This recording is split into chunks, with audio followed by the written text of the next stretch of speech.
Welcome to MHS Midnight Horror Stories.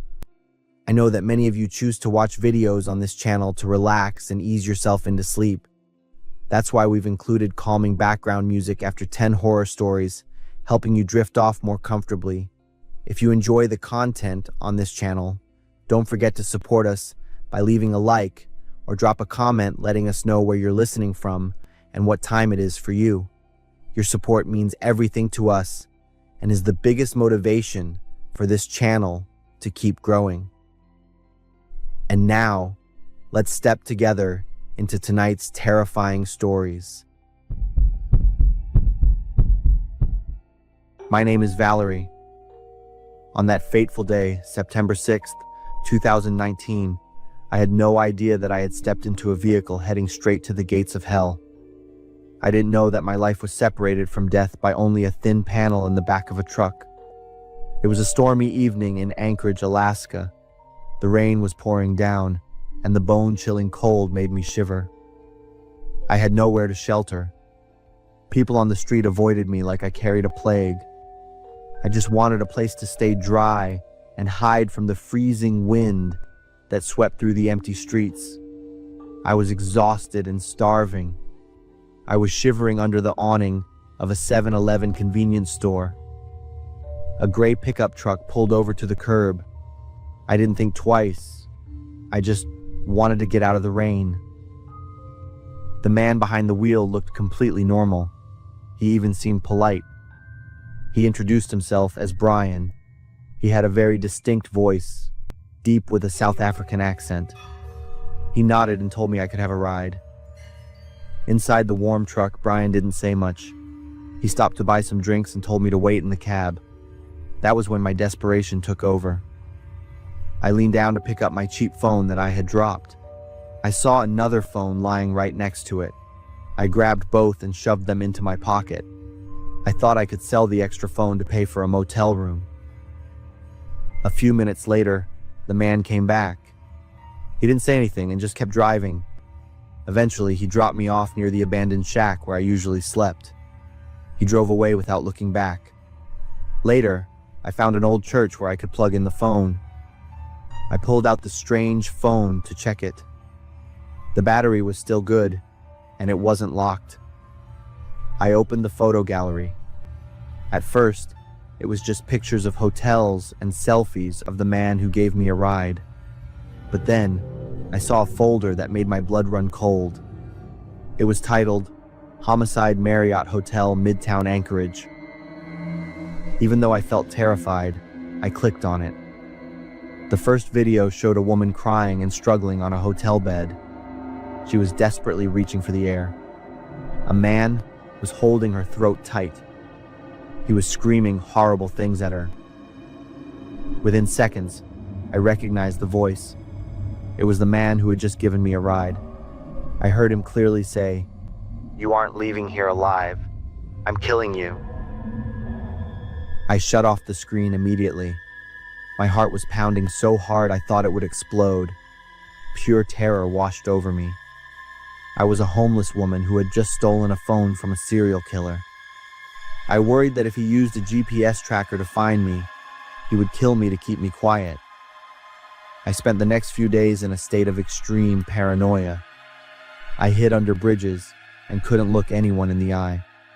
I felt like I could hear that South African accent right behind my back at every moment. Finally, I couldn't take it anymore. I went to the police station and handed over the phone. My hands were shaking uncontrollably while I told my story. In my head, I was sure they wouldn't believe a homeless, unemployed thief like me. But they did. They were absolutely shocked by what I brought them. The police identified the man as a local resident of Anchorage. He had been a suspect in a previous case, but they never had enough evidence to convict him. The video on the phone proved he had murdered a woman in a hotel room, but there was something even more horrifying. The police checked the security footage from the 7-Eleven on the night I got the ride. They discovered that while I was sitting in the warm cab of the truck, there was a dead body in the back. It was the victim from the video, He had killed her just one day before. I had been sitting in a truck carrying a corpse for 20 minutes, and I had no idea. Brian was arrested as soon as his plane landed in Alaska after a vacation with his wife. At first, he tried to act like a victim. He claimed his things were stolen from his truck. But then the detectives put the SD card in front of him. They pointed out photos of his own shoes at the crime scene. The monster inside him finally came out. In the interrogation room, Brian didn't just admit to killing the woman in the hotel, Kathleen. He became strangely honest in a sick way. He confessed to another murder from 2 years earlier. The victim was Veronica Abauchuk. He told the story coldly. He picked Veronica up while she was drunk. He took her to his house while his wife was away. He shot her in his garage simply because she wouldn't take a shower. He was afraid her smell would make his wife suspicious. The detectives described Brian as a classic sociopath. On social media, he had a different personality named Bradley. He lived a perfect double life, a good husband and a hard worker, but also a predator who craved the feeling of choking the life out of people. In the end, he was sentenced to prison with no chance of a lighter punishment. In the courtroom, he just sat there in silence. His face was cold, as if all the evil things he did were just normal business. And what about me? I am still homeless. But whenever it rains, I never step into a stranger's car anymore. Stealing that phone was a mistake, but maybe God planned for it to fall into my hands. If it weren't for the quick greed of a desperate person, Brian Smith might still be driving the streets of Anchorage, looking for his next victim. This story is inspired by a true case. In 2019, in Anchorage, Alaska, a homeless woman named Valerie Kassler accidentally stole the phone of Brian Smith. It contained videos of Brian brutally murdering a woman at a Marriott hotel, with him saying, "I'm killing you." Valerie hid for days out of fear before turning the SD card over to the police. Brian was identified as the killer of Kathleen Jo Henry and later confessed to killing Veronica Abauchuk. Brian was sentenced to 226 years in prison in 2024. Investigators suspect he may have more victims.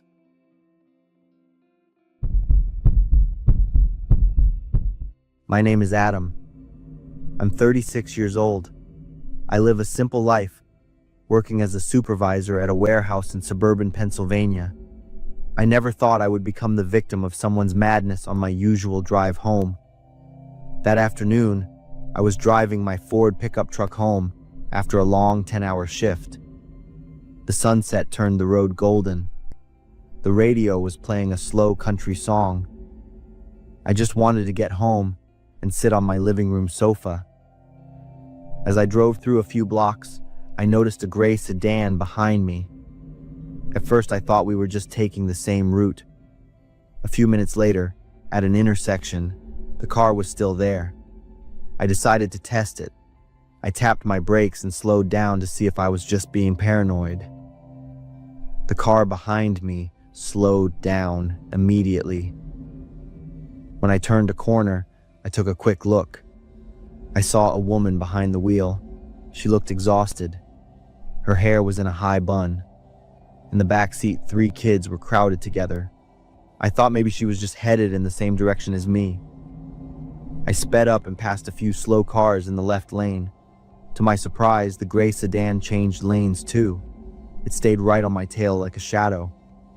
A strange feeling started to grow inside me. Why would a mother with 3 small kids act like a stalker? I saw a 7-Eleven sign ahead. I decided to pull into the parking lot. At least that would prove if this was a coincidence or if something was really wrong. But as soon as I came to a full stop, there was a violent crash from behind. My whole truck shook. The impact threw me forward. I felt like I was being ripped out of my seat. If my seatbelt hadn't held me back, I probably would have hit the windshield. I opened my door and stepped out. When I turned around, I froze. It was the same gray sedan. It was pinned against the back of my truck. The right headlight was smashed. Smoke was rising from the hood. I stood there, my head spinning. I couldn't believe she actually rammed into me. The woman got out of her car. She wasn't scared or sorry at all. She ran toward me. Her eyes were wide. Her pupils were so dilated it was terrifying. "Why are you following me? Why are you stalking me and my kids?" she screamed. Her voice was raspy and ear-piercing. I stood there in shock. Common sense didn't apply here. "What are you talking about? You're the one who was following me.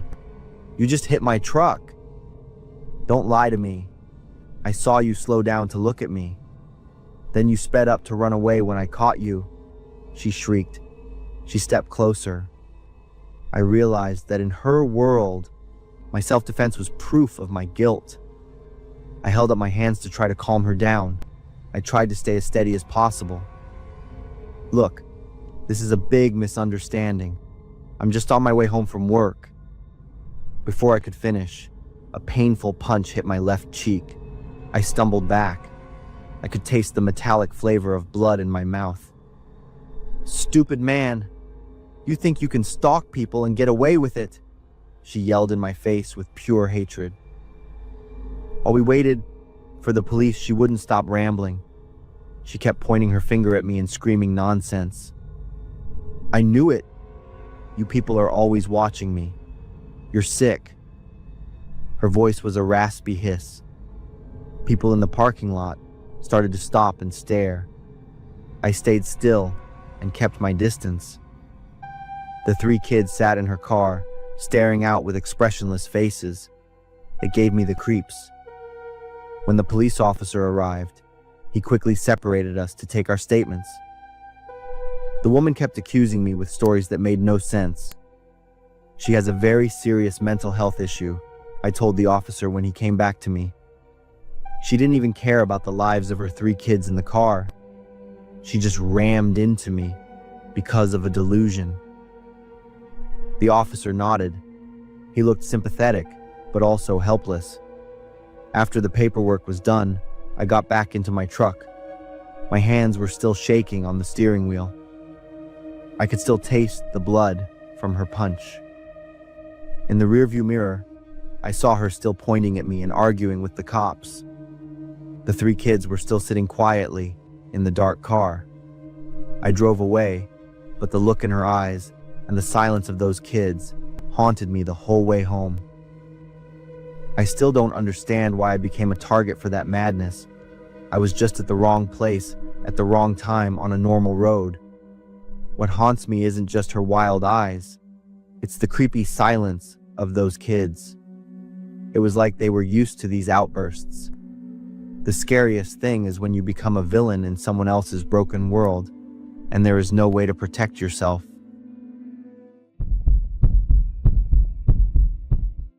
I'm Emma. When I was 22, I took a teaching job at a small private preschool in the northern suburbs of New York.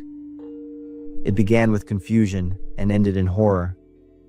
The school only had 12 students, a small number for the area, but the principal explained that it was a private school with high tuition, so only a few families could afford to send their children here. But the oddest thing to me wasn't the number of students, but a particular school tradition. Once a month, 2 teachers would host a camp-out night in the classroom. The students would bring their sleeping bags, eat dinner together, listen to stories, and sleep over. The principal said this activity helped the children learn independence and build friendships. I thought it was a nice idea. My first camp-out night took place in my second week of work. I was assigned to co-host with the lead teacher, Ms. Wilson, a middle-aged teacher who had been there for many years. She was quiet, reserved, but seemed very dedicated to her work. I cooked pasta and meatballs for the kids. Then we played games, and by 9 o'clock, everyone was in their sleeping bags. The children were well behaved. No one was restless. I thought everything would be peaceful until morning. But around midnight, I woke up to a rustling sound. I looked around and saw a 4-year-old girl named Mia sitting up in her sleeping bag. Her eyes were glazed over, as if sleepwalking. Suddenly, she stood up and stumbled toward the classroom door. I panicked, quickly getting up to follow. But Ms. Wilson suddenly gripped my arm tightly and pulled me back down. I was so startled I almost screamed. She put a finger to her lips, signaling me to be quiet. "Don't follow her," she whispered urgently. "She's going outside." I know. Every year during these campout nights, one child always does this, wandering outside in the middle of the night. It's the rule that we don't follow them. What rule? Why? I don't know where they go either, but they always return to their sleeping bags safely in the morning. Don't interfere. It's an unwritten rule among the teachers here. I stared blankly at the door, not knowing what to do. This was my first night supervising this activity. I reluctantly listened to Ms. Wilson, but I still couldn't relax, deciding to wait until Mia returned safely before going to sleep.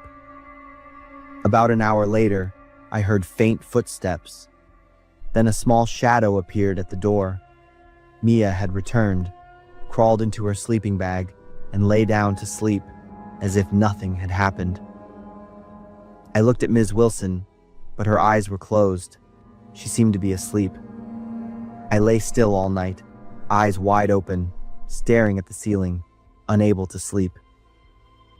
The next morning, Mia woke up happily.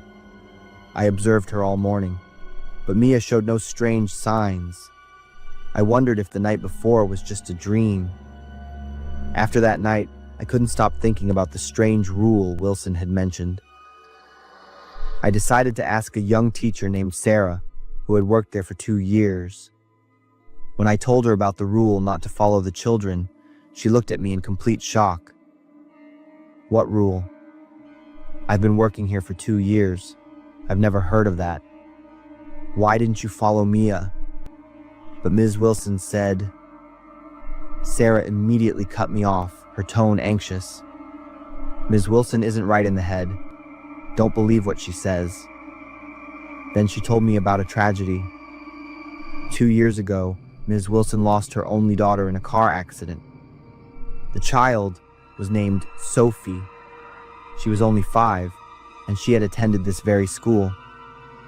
Afterward, Ms. Wilson and her husband divorced. She completely broke down and started saying Sophie's spirit was still at the school. Wilson frequently talked to the children about Sophie as if the child was still alive. The principal and other teachers tried to help, getting her psychological counseling.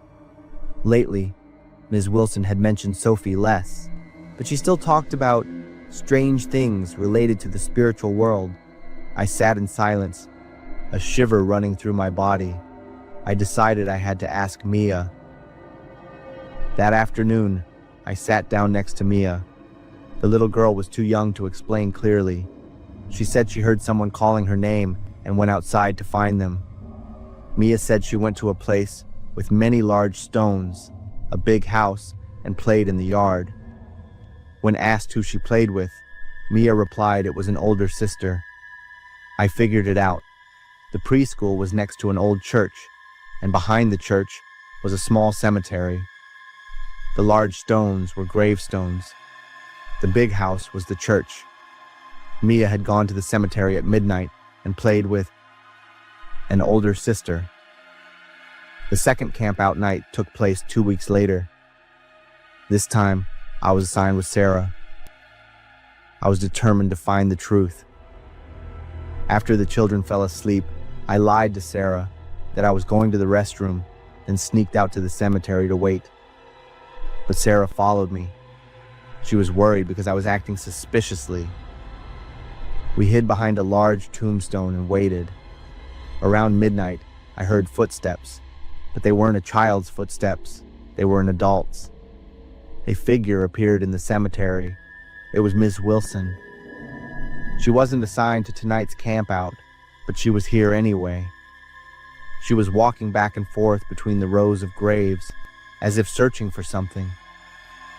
Then she stopped in front of a small grave, knelt down, and began talking to it. "Sophie, my love, Mom found a new friend for you. I'm going to bring the baby here to play with you. You won't be lonely anymore." I was stunned, instinctively squeezing Sarah's hand so tightly that she let out a small yelp. "Who's there?" Wilson's angry voice made us freeze. Ms. Wilson quickly approached. When she saw us, her eyes became frantic. "Today is my day to play with my daughter. Don't you dare interfere!" I saw she was hiding something behind her back. Sarah pulled me back and whispered, "She has a baseball bat." We turned and ran for our lives back to the school, locked the door, and called the principal. About 20 minutes later, the police and the principal arrived. Ms. Wilson had disappeared. The next morning, she didn't show up for school. Sarah and I went to Ms. Wilson's apartment with the police. We followed the information from the teacher's office and found Ms. Wilson's apartment. The door was unlocked. In the dark, musty, and cluttered room, we discovered an old photo album. When I flipped to the page with family photos, I was frozen. Every photo of Sophie, Ms. Wilson's deceased daughter, had her face cut out and Mia's face pasted over it. I trembled. On the desk, there was a detailed journal about Mia's habits, her family's schedule, and a specific plan to bring my daughter home. Now I understood. There was no ghost of Sophie.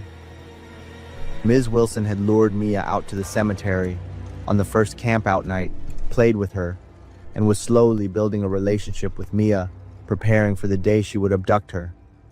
The strange rule, not to follow the children, was her way of preventing me from discovering her plot. The police found Ms. Wilson that afternoon, wandering near the cemetery with a doll dressed in children's clothes. She was still endlessly calling Sophie's name and saying she had to bring her daughter home. They took her to a psychiatric hospital for evaluation. The conclusion was that she suffered from severe delusional disorder following the trauma of losing her child. Mia's family was informed, and they moved away immediately. They didn't want their daughter to stay in that place for another day. The school temporarily suspended the campout program to review safety policies. I was given paid leave to stabilize my mental state, but I just kept thinking about what could have happened if we hadn't discovered it in time. I don't know if I can continue working there, but at least that horrifying night was over and Mia was safe.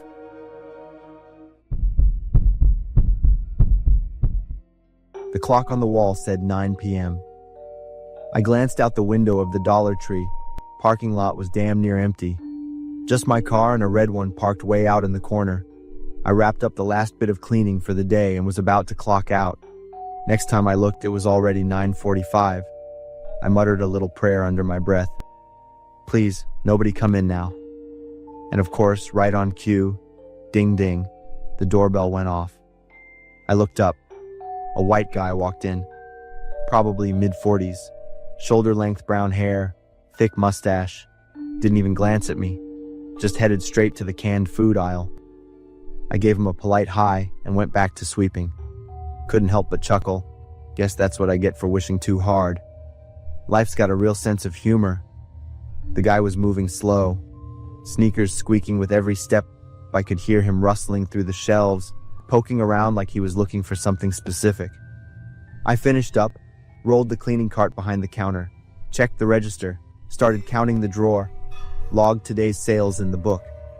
As I scanned the numbers, that guy popped back into my head. I glanced at the clock, 9:55, looked around the store. He was gone, dead silent. I walked down every aisle, nothing, no one. Checked the men's restroom, gave the door a polite knock. Anyone in there? Silence. I pushed the door open. Empty. He must have left without buying anything. Guess he didn't find what he wanted. I was busy cleaning, so I didn't catch him leaving. The front door doesn't chime when someone goes out, only when they come in. Yeah, that's probably what happened. At exactly 10 p.m., I wrapped up my shift, locked the main door, shut off the lights in the customer area. Only the ones over the register and by the back exit were still on. Grabbed my bag from the staff locker, time to head out the back door. I started thinking about tomorrow. Day off. Plan, cook something decent, and binge Netflix. The sound of glass shattering rang out from the front of the store. I jumped, let out a scream, spun around. A jar of jam had hit the floor, smashed to pieces. Thick, dark purple strawberry jam oozed everywhere. At the end of the aisle stood the man, just standing there, staring right at me. He was smiling, wide, too wide, yellow teeth. My heart was hammering in my chest. He'd been here the whole time, hiding, somewhere, and I hadn't seen him. "The store's closed, come back tomorrow," I called out, voice shaking. He didn't say a word, just grabbed a box of cereal and whipped it onto the floor. It exploded on impact, flakes flying everywhere. "You need to leave, now." I tried to sound firm. Truth was, I was scared out of my damn mind. He picked up a bottle of detergent and hurled it. The cap popped off when it hit. Blue liquid spilled out, mixing with the jam. I backed up toward the counter. My hands were shaking as I reached for the phone. He started walking toward me, still grinning, still laughing. The laugh didn't sound human anymore. I turned and bolted for the back door, fumbled with the key and dropped it. I bent down to grab the key, hands still trembling.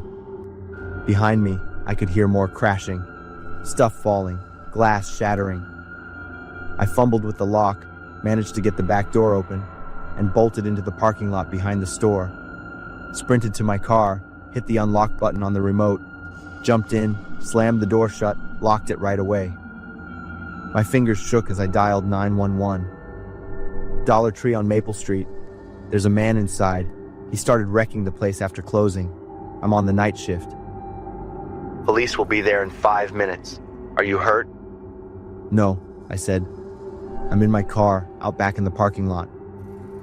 From where I sat, I could just make out his shadow moving through the store, thanks to the faint glow from the register lights and the back exit. More glass breaking, more thuds. 10 minutes later, the first cruiser pulled up. No siren, just those red and blue lights spinning in the dark. 2 officers stepped out, hands hovering over their guns. I jumped out of my car and ran over to them. "He's still in there, I don't know what he wants." One of the cops looked at me and gave a short nod. "You know who he is? Name?" "I don't know. He came in right before closing like a normal customer. I thought he'd left."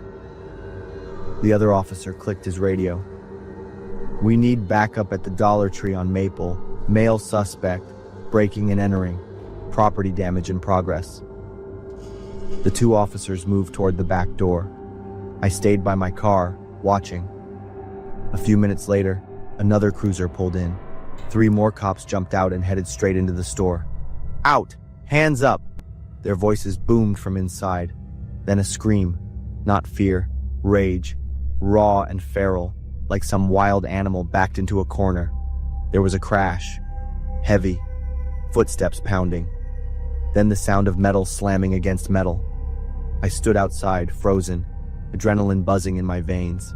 "Stop! We got him!" After 10 long minutes, they brought him out. His hands were cuffed behind his back. His t-shirt was ripped to shreds. But the worst part? He was still smiling. Grinning like the whole thing had been some big joke. As they walked him past me, he turned his head, locked eyes with me. In the harsh glare of the police car's headlights, his face looked off. He mumbled something as they loaded him in. Too low to catch. One of the squad cars drove off with the man inside. 2 of the officers stayed behind to take my statement. They walked me back into the store so I could check the damage. It looked like a war zone. Stuff everywhere. Shelves knocked over. Broken glass scattered across the floor like glitter from hell. There was a skull drawn in strawberry jam on the floor near the register. Fear surged up and I started crying. The two officers gave me a ride home. It was midnight. 2 days later, I was back on the morning shift. The store was in full restock mode after the whole mess. That's when I got a call from the police with an update on the case. The guy's name was Gray Carter. Used to work here 2 years ago. Got into a legal fight with a customer. Ended up getting fired. Since then, he'd become mentally unstable. Had made threats to a bunch of people. I stood there staring out over the half-stocked shelves, carts, and boxes. This wasn't just some random act of vandalism. It was a symptom of something deeper. A crack in the surface. A reminder of the wounds in this town that never really healed.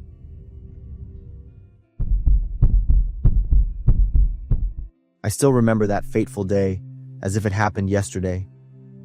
I'm Jack, an amateur hunter from Anchorage, Alaska. I've spent most of my life wandering the wild forests here. Nature isn't your friend. It's a silent enemy, always waiting to swallow you whole.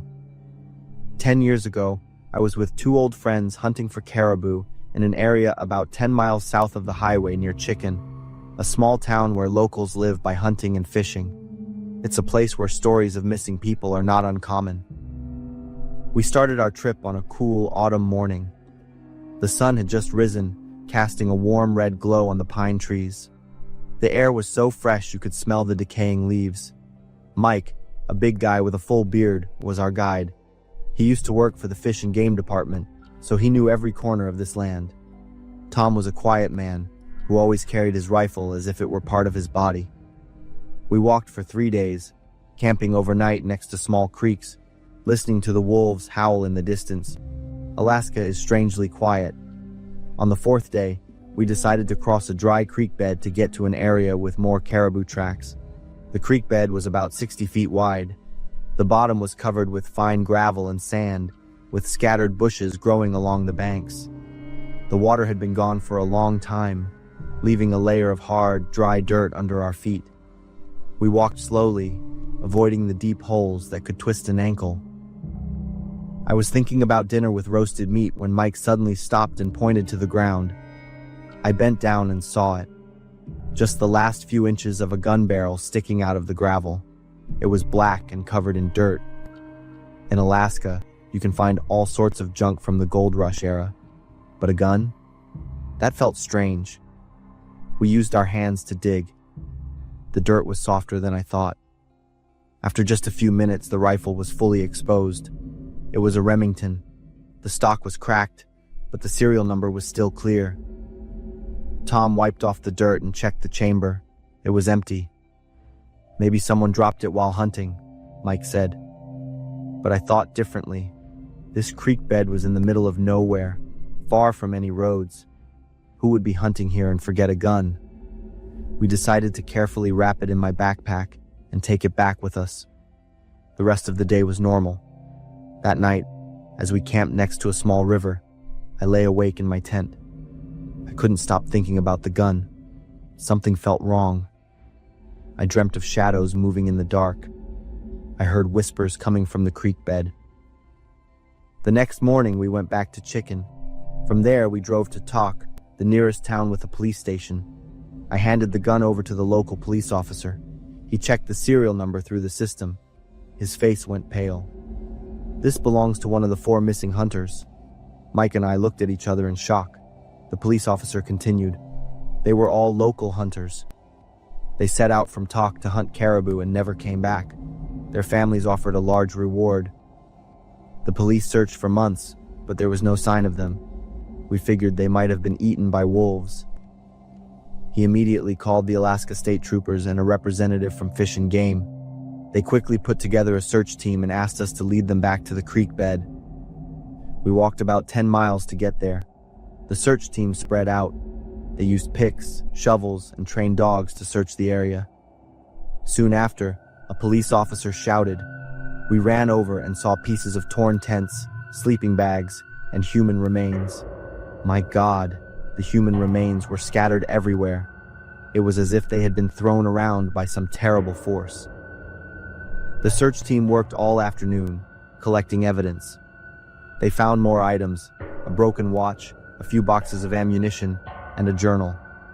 The pages were faded, but a few lines were still readable. The weather is beautiful tonight. I hope to get a big caribou. There were no signs of human violence. From the location of the debris, the police concluded that the four hunters had set up their camp right on that dry creek bed. A heavy rainstorm could have turned the small creeks into a deadly flood. In the middle of the night, while they were fast asleep in their sleeping bags, a wall of water came rushing down. They either drowned or were hit by rocks. I imagined the scene in my head, and it will haunt me forever. The three of us stood there, stunned. We never expected that the end of our trip would be the discovery of a tragic truth. After the search, we went back to talk. The police confirmed the identities through their teeth and DNA. The victims' families were notified, and delayed funerals were held. But for me, the story didn't end there. Since that day, I've stopped hunting. I've started researching missing person cases in Alaska. Hundreds of people disappear every year, and it's not always an accident. There are folk tales about forest spirits and creeks that carry curses.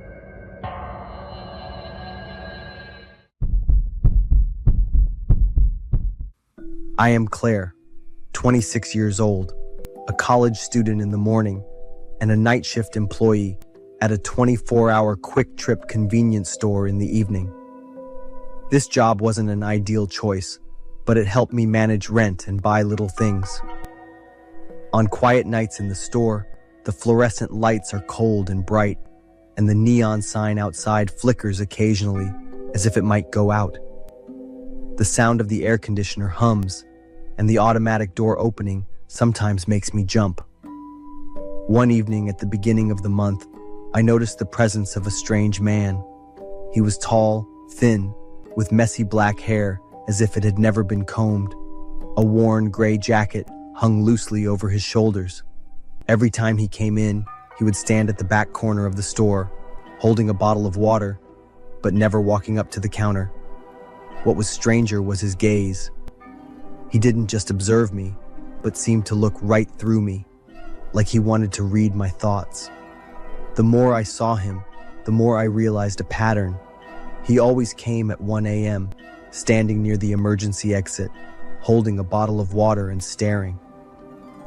One night, while I was checking the shelves, I noticed the water bottles at the back corner were out of order, even though I had just arranged them not long ago.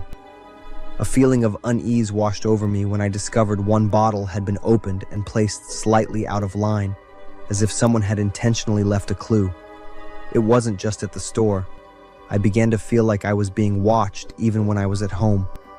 One night, just as I was about to turn off the lights and go to sleep, I heard soft footsteps outside the window. I held my breath and listened, but the sound vanished soon after. Another time, when I came home late, I noticed the front door was slightly open. I was sure I had locked it before I left. Nothing was missing inside, but the feeling of unease lingered. One night, as I walked to the parking lot, I caught a glimpse of someone standing in the far corner. When I turned back, the shadow was gone. Another time, I found a piece of paper wedged under the windshield wiper of my car. It had nothing written on it, just a smudge of ink, as if it had been wet.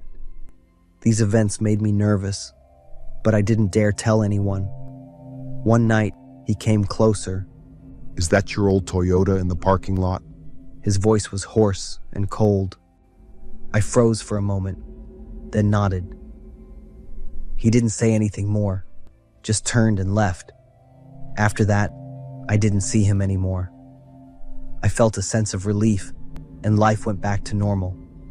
A month passed, and I almost forgot about the strange man. But one early morning, when I went to my car after a shift, I noticed a large stain on the windshield. The car door seemed to have been opened. The driver's seat was pushed back, and the rearview mirror was askew.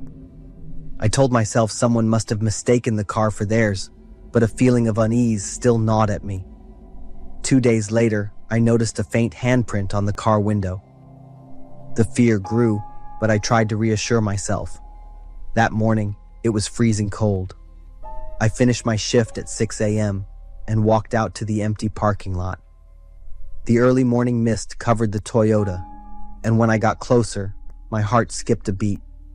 Through the windshield, I saw a vague figure in the back seat.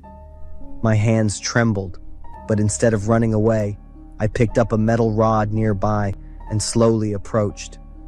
I opened the car door, holding my breath. Inside, no one was there, just the familiar gray jacket lying on the back seat. I found a note in the jacket pocket. "Be careful. He's watching you." My heart stopped, and I rushed to lock the car, running into the store to call the police. When the police arrived, they found an old phone hidden in the jacket. The phone contained photos not just of me, but of 2 other women in town. One of them had gone missing a few months ago. But the story didn't end there. A week later, the strange man appeared in front of the store again. But this time, he didn't look at me. He gave me a worried glance, walked closer, and said, Don't trust anyone who works here. Someone disappeared here before you came. Be careful with the one who always smiles at you. Before I could react, he walked away. That night, when I checked the security cameras, I saw someone else had appeared in the parking lot. A familiar figure was standing near my car. It was the store manager, Mr. Gary, someone I had always thought was kind and trustworthy. The police caught Gary red-handed placing a tracking device on my car. It turned out he was dangerous, having been watching and abducting women in the town. He used his job at the store to pick out easy targets. The strange man, whom I had feared, was the one who had noticed the odd behavior and tried to warn me. Through the police investigation, I learned that the strange man had been falsely accused in a similar case before. He had tried to report it to the police, but was ignored. Since then, he had acted alone, monitoring and warning people he believed were in danger. After the incident, I decided to quit my job at the store. One afternoon, while packing up my things, I received an anonymous letter in my mailbox. "Thank you for trusting me. Don't stop being vigilant." I never saw him again. But every time I think back to those nights working at the store, I wonder, if he hadn't shown up, would I still be here to tell this story? That evening, while cleaning my room, I turned on the TV and caught the news about the women who had been rescued in town. The police confirmed that Gary's arrest had dismantled a dangerous network, saving many lives before they became victims. I learned a big lesson. I never paid attention to the small details before. Now I understand that sometimes the smallest things can save your life. My story ends with safety, but the mental scars from those terrifying nights continue to remind me. Never ignore your feelings of unease. It might save your life. I can never sleep in a completely silent room, because in absolute silence, I'll hear that sound again. I'm Amy, and that year I was 12 years old. My parents sent me to the town of Phoenicia in New York to spend the summer with my maternal grandparents. Their wooden house was located far from the main road, surrounded by cornfields and pine forests. My grandparents' closest neighbor was Mr. Bill, about 60 years old, who lived alone. Mr. Bill was as strong as a bison. Every day he did all sorts of different jobs around his ranch. On the 3rd day after I arrived, Grandma rushed home, her face ashen. "Bill is dead." I was stunned. Just yesterday, Mr. Bill had waved from across the fence as I walked by. The doctor came to perform an autopsy that same afternoon. After an hour of examination, they concluded it was a natural death due to sudden cardiac arrest. The strange thing was, no one had ever seen Mr. Bill show any signs of illness, not even a cough or a cold. He was always healthy and full of life. Following the farming community tradition, families would bury their loved ones on the same day in the plot behind their house. The funeral was attended by many town residents. Even though I had only just met him, I was very fond of Mr. Bill, so I went with Grandma to attend the funeral. I stood next to Grandma, watching them lower the coffin into the deep hole, feeling both sad and a little shiver. That night, I couldn't sleep well, probably because Mr. Bill's sudden death was still haunting my mind. In the middle of the night, I woke up because I had to use the bathroom. My grandparents' bathroom wasn't inside the house. It was a separate outhouse located in the plot behind the house. The path to it was a small dirt road. I hesitated for a few minutes, then decided to grab a flashlight and step outside. The August night air was chilly, and crickets chirped from everywhere. The faint moonlight filtered through the trees, casting strange shadows on the ground. As I walked past the fence that separated the two properties, I saw Mr. Bill's fresh grave.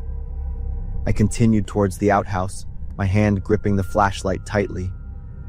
Just as I stepped inside the outhouse and sat down, I heard a sound. It was a thumping. I held my breath, listening. The thumping continued, steadily. Then another sound, a weak scream. I jumped up, my pants not even properly pulled up, and ran at full speed back to the house. I cried as I ran. When I got home, I rushed straight into Grandma's room and shook her shoulder hard. "Grandma, they're screaming near the outhouse." Grandma sat up, her eyes still hazy from sleep. "Amy, what's wrong with you? Did you have a nightmare?" I was still crying and gasping for breath. Grandma took me back to my room and tried to comfort me. "The strange sounds you heard are perfectly normal for a sparse wooded town like this. You're just imagining things. Sleep tight." Maybe Grandma was right. Maybe I was overthinking things. I lay down, but I couldn't sleep. Near dawn, I had to use the bathroom again, but didn't dare go alone. I woke up Tom and Lisa, my two cousins who were sleeping in the next room, and asked them to come with me. All three of us went outside with flashlights. On the way to the outhouse, Tom and Lisa whispered about how I might be stressed because of Mr. Bill's death. But when we got closer to the outhouse, everyone fell silent because we heard that sound. This time, it was desperate pleas from underground. Without another word, all three of us ran back to the house as if chased by ghosts. This time, when we woke up Grandma and Grandpa, the two adults saw the fear on Tom and Lisa's faces and knew this wasn't just my imagination anymore. No one could go back to sleep. The three of us took turns recounting in detail what we had heard, especially me, having witnessed it twice. That sound, I think it was Mr. Bill. My words left the whole family stunned. No one could sleep anymore. Grandpa quickly put on his clothes and ran to Mr. Bill's son's house to meet him. Their conversation lasted a very long time. It took hours of persuasion before Grandpa finally got permission from Mr. Bill's son. They then called a few other men from the farming community to help dig up Mr. Bill's grave. An hour passed, and they all worked together to clear the last layer of soil and open the coffin lid with trembling hands. Mr. Bill's body was now face down. When Mr. Bill's son turned his father over, all the men present were practically frozen. Mr. Bill's eyes were wide open, his mouth agape as if he had been desperately trying to scream. His entire body was covered in scratches and dried blood. There were also claw marks on the coffin lid, evidence of the terrifying last hours of his life. Mr. Bill had been buried alive. His son knelt beside the body, sobbing. My grandpa and the other men stood around, unable to believe the horrific scene they had just witnessed. The doctor who had performed Mr. Bill's autopsy earlier was called in. After re-examining him, he concluded that Bill had overexerted himself, leading to sudden cardiac arrest. It was a rare case that caused him to be mistakenly thought dead, when in reality he had only fallen into a deep coma. Bill ultimately passed away from suffocation or a heart attack while in the coffin. Many years have passed, but I still cannot forget the desperate thumping that echoed from underground, the cries for help from a man buried alive. There are nights I still wake up to the sound of that crash. But what haunts me the most isn't the accident, it's what happened afterward. I grew up in a coal camp in a small town in West Virginia. We lived in a working-class neighborhood. My parents worked hard to make a living, and I lived with my 5 siblings. Our town was also very small. It was so small that it eventually merged with a bigger town and no longer exists.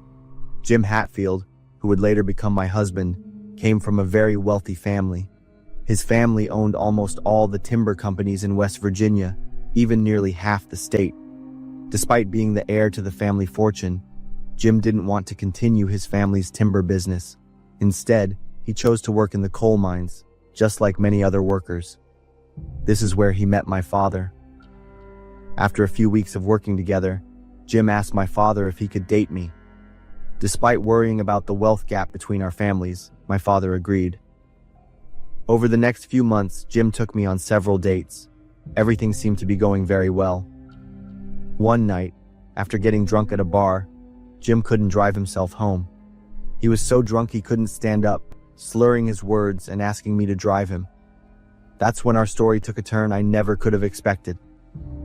As we were driving home, a man suddenly stepped out in front of the car. I didn't have time to brake, and in an instant, the car hit him. Despite being drunk, Jim seemed calm. Jim told me to switch to the passenger seat. Then he got up, dragged the man's body off the road, put it in the trunk, and continued to drive. He took me onto a dirt road where we arrived at a wooden house. I wondered how a person who was so drunk just moments ago could lift a heavy body and drive so carefully.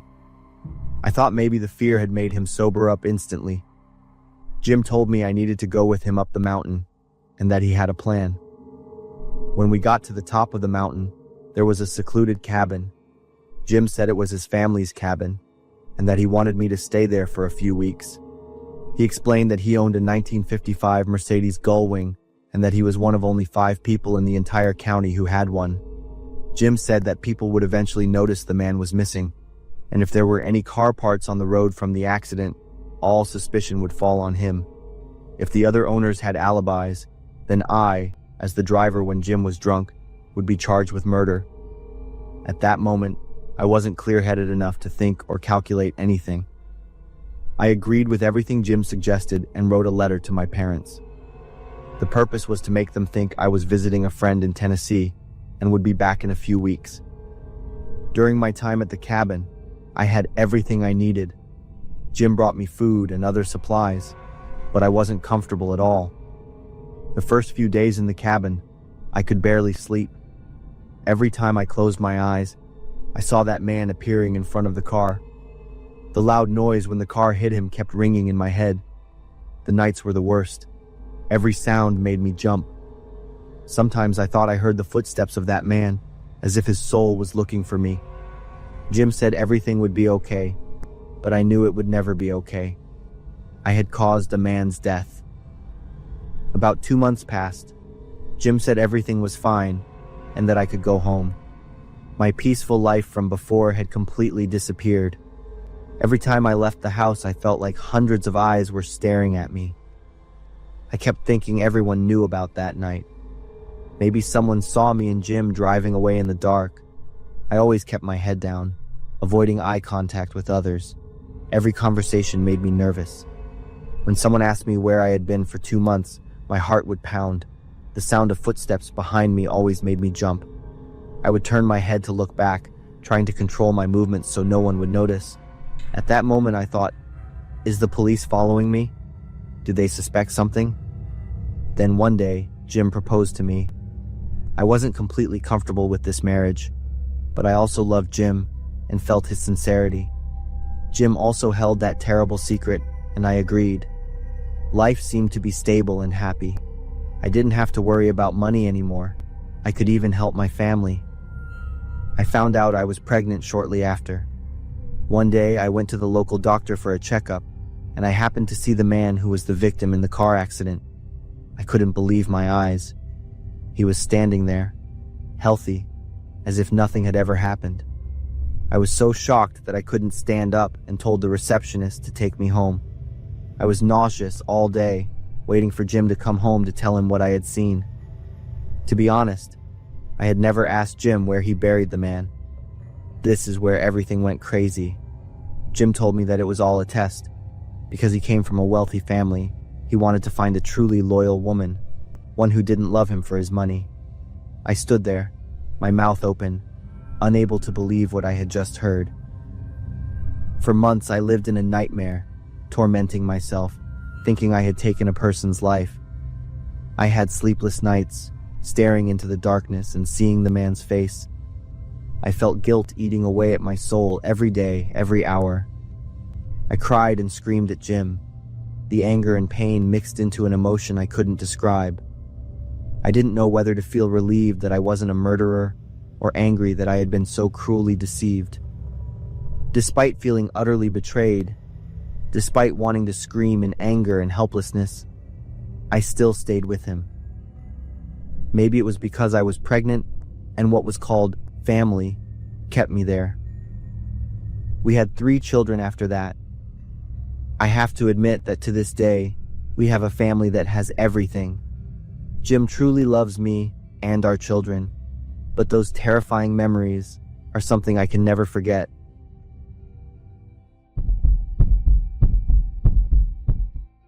When promises of love turn into a nightmare, I'm forced to fight to regain my life and control. I'm Beth, 32 years old. This story happened when I was living in Akron, Ohio. I had a very romantic time dating Kane. He was an engineer at a local company, had a steady income, and was polite to everyone. Kane proposed after 6 months of dating, and I immediately said yes. The first month of our marriage was truly like a paradise. Kane always took care of me, cooked and cleaned the house. He would often hug me from behind and whisper, "You're everything I need." I felt safe in his arms, believing we would grow old together in our small house in the Cleveland suburbs. Everything changed in the second month of our marriage. I woke up with a start to find Kane sitting on a chair next to the bed, holding a small pair of scissors. Scattered on the bed were strands of blonde hair. I immediately sat up. It was my hair. "Kane?" I asked, my voice trembling, my hands instinctively going to my head. One side of my hair had been cut short, close to the scalp. "Good morning, my love," Kane said, staring at me without blinking. "I've been sitting here all night watching you sleep. You sleep so beautifully, especially when I'm cutting your hair." "Why did you do that?" I almost screamed, my voice cracking as I was about to cry. Kane grinned, waving the scissors in his hand. "You look so much cuter now." "Now let's eat breakfast," Kane suddenly yelled. Before I could react, he shoved a large piece of bread into my mouth. I choked, trying to push his hand away, but Kane was stronger. He continued to force bread into my mouth. "Kane, stop!" I tried to yell through the bread, but the sound was just an unintelligible groan. I couldn't breathe. My strength was fading, and my vision began to blur. Kane continued with an expression of delight. The last sound I heard was his insane laughter before everything went dark. I woke up, squinting at the bright lights. I was in a hospital. My throat was sore and dry. Kane sat on the chair next to my bed, his shoulders shaking. "Kane!" I thought he was crying until I saw his face. Kane was smiling, his eyes sparkling like a child who had just received their favorite gift. "You're awake?" he said, feigning concern. "If you're unconscious for too long, I can't play with you anymore, my love." He leaned close to my ear. "Next time you feel like you're about to pass out, let me know in advance.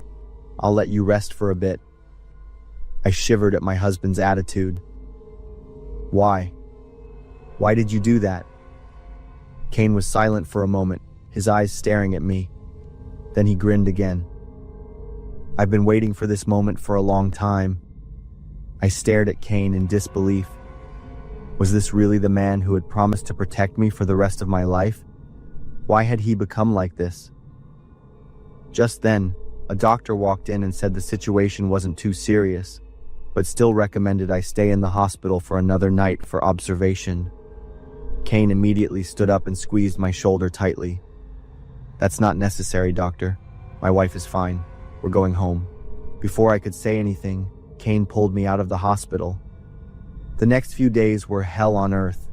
Cain no longer hid his true nature. Every morning I woke up, I didn't know what he would do. One time, he put a lot of salt in a glass and made me drink it all. Another time, he tied me to a chair and dripped cold water on my head for an hour. I tried to escape multiple times, but Cain always found me and dragged me back. He locked all the doors, hid the keys and my phone, and was always by my side to monitor me. One night, I couldn't take it anymore. I cried and threatened to call the police. Cain jumped up, his eyes bloodshot, and he yelled, "Shut up. Do you know how happy I am? Don't ruin my mood." In the next second, he calmed down, gently hugged me, and leaned close to my ear. His breath sent a shiver down my spine. "Thank you for agreeing to marry me. Now I can play with you however I want. I've thought of so many fun ways to spend every day with you." "Why?" I whispered, tears streaming down my cheeks. Cain licked a tear from the corner of my eye, his smile turning insane. "You always smiled. I hated seeing that. From now on, I'll make you cry every day. Your tears are the most delicious thing to me." His insane laughter echoed through the room. I knew if I didn't act immediately, I would die in this house. I grabbed everything within reach, a table lamp, a wedding photo frame, a glass of water, and threw them hard at Cain's face. He staggered back, covering his face with his hands. That was my only chance. I ran to the window, opened it, and jumped out. It was my only option, because I was sure Cain had locked all the doors. Knowing the great risk, I jumped without a second thought. I landed on the first floor awning and then jumped again to the ground. The fall made me roll a few times, feeling pain all over my body. I heard Cain yelling for me to come back. There wasn't much time. I got up, limped to a neighbor's house, and asked for help. The neighbors called the police. I sobbed, telling the police everything, my body a clear and convincing piece of evidence. They immediately issued a temporary protective order and helped me with the divorce proceedings. The next month, I was treated in the hospital for a broken arm and shoulder and severe psychological trauma. At the trial, I wasn't present. I couldn't face Cain. Instead, I followed the trial online. It's a shame. I still have so many things I wanted to do with you. That was the only thing Cain said during the entire trial. I burst into tears, feeling utterly disgusted. What shocked me even more was that after the divorce, I found out Cain had been married before. His first wife had taken her own life. The police concluded it was depression, but the truth behind her death was probably also due to Cain's insanity and cruelty. Cain wasn't looking for a life partner. He was looking for a toy to satisfy his brutality. After 2 years of psychological therapy, I can finally sleep soundly without waking up with a start. I've moved to Columbus and started a new life. I understand that freedom and peace are the most precious things, but not in the arms of or dependent on someone else. They are within myself. I went through a painful journey with an eating disorder and finally found the path to recovery and self-love. I'm Ren, 19 years old. This story happened when I was 15, a high school student in Akron, Ohio. Back then, I always felt different. I stood out because I was bigger than the other girls in my class. I wasn't obese. I just always wore a bigger size. This made me start to notice my body. The comments became more frequent. A boy in the seat behind me would often whisper to his friend, "Ren looks like a bear in that shirt."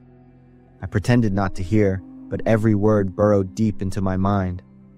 At home, I stood in front of the bathroom mirror, turning from side to side, looking for flaws I had never noticed before. The next day in gym class, the teacher asked the whole class to run a mile around the track in 10 minutes. This was the first fitness test of the year. I ran as hard as I could, but my lungs felt like they were on fire, and my legs felt like lead. I was the last person to finish, taking 3 times longer than everyone else. The teacher looked at his stopwatch and shook his head. I saw the mocking laughter in the class. I put more pressure on myself. That night, I lay in bed and swore to myself that I would change. I would get thin and never let anyone look at me with pity again. I started by cutting down on my meals. Instead of 3 full meals, I ate only 2 small salads. I started running every morning around the neighborhood. After 2 weeks, I lost 5 pounds. My parents praised me a lot. My friends also stopped teasing me and started acknowledging my efforts. I felt happy and full of confidence. But 5 pounds wasn't enough. I wanted more. I started increasing my workout time from 2 hours to 5 hours a day. My meals were reduced to just 1. The results came quickly. The next month, I lost another 10 pounds. My clothes started to hang off me. My mom said my body was perfect. Just try to maintain your current figure and take care of your health. A few boys from other classes started to notice me. I felt like I was in control of everything, but I wanted even more. I increased my workout time every week, and my food intake was also reduced every week. I learned to count every calorie, to track every gram of food I put into my body. The numbers on the scale became an obsession. The first thing I did every morning was step on the scale. My mood for the day depended on it. I started to see changes in my body. My nails became brittle, my hair was falling out more, and I always felt cold even though it was summer. These were warning signs my body was sending, but I ignored them. Until I started to feel dizzy often. In class, I couldn't focus. I was always daydreaming, and I couldn't keep up with the lectures. Sleep became difficult. I would wake up at 2 or 3 in the morning because of hunger, but I refused to eat anything. When I looked in the mirror, I still saw a girl who was too fat. My mind had become so distorted that I couldn't recognize reality. On a weekend afternoon, my sister brought my niece, Zoe, to visit our family. I was sitting in the living room at the time. Zoe and I were very close. She would always run to me first when her mom brought her over to play. But that day, as soon as she saw me, she suddenly stopped. Her face went pale. After a few seconds of standing frozen, she started crying and ran toward her mom. "Mommy, there's a monster in the house." My sister hugged her, looking at me with a horrified expression. I ran upstairs to my room and stood in front of the large mirror. For the first time in months, I actually saw myself. My face was gaunt, my eyes were sunken like bullet holes, and my body was so thin you could count every rib. I looked like a real living corpse. I collapsed to the floor and cried. I regretted what I had done to myself. Remembering the look of fear in Zoe's eyes and her reaction, I felt even more scared and disgusted with myself. I grabbed everything within reach, throwing them at the mirror until it shattered. After a while, I stopped. I heard my sister knock and come in. She sat down next to me and hugged me. "Everyone is here for you. We're going to see a doctor first thing in the morning." I hugged her and cried loudly, while Zoe stood far away, looking at me with a worried expression. At the hospital, the doctor diagnosed me with severe anorexia nervosa. My weight was only 80 pounds. My heart was beating irregularly, and my body was in a state of exhaustion. "She needs to be hospitalized immediately. Her current condition is very dangerous," the doctor told my family. 2 weeks in the hospital were the darkest days of my life. My body rejected most foods. My stomach had shrunk so much that it could only hold a few spoons of soup at a time. I had to relearn how to eat slowly, little by little. There were times when I wanted to give up, but the image of the fear in Zoe's eyes reminded me of how far I had gone. I didn't want to be a monster in the eyes of the people I loved. The recovery process lasted for almost 6 months. Now I can look in the mirror and see a healthy and vibrant young woman. I still have difficult days, but I always have my family by my side to encourage me. And most importantly, I have learned to love myself. If you are reading this story and see yourself in it, know that you are stronger than you think. There is no single standard for beauty. And most importantly, you deserve to be loved and cared for at all times.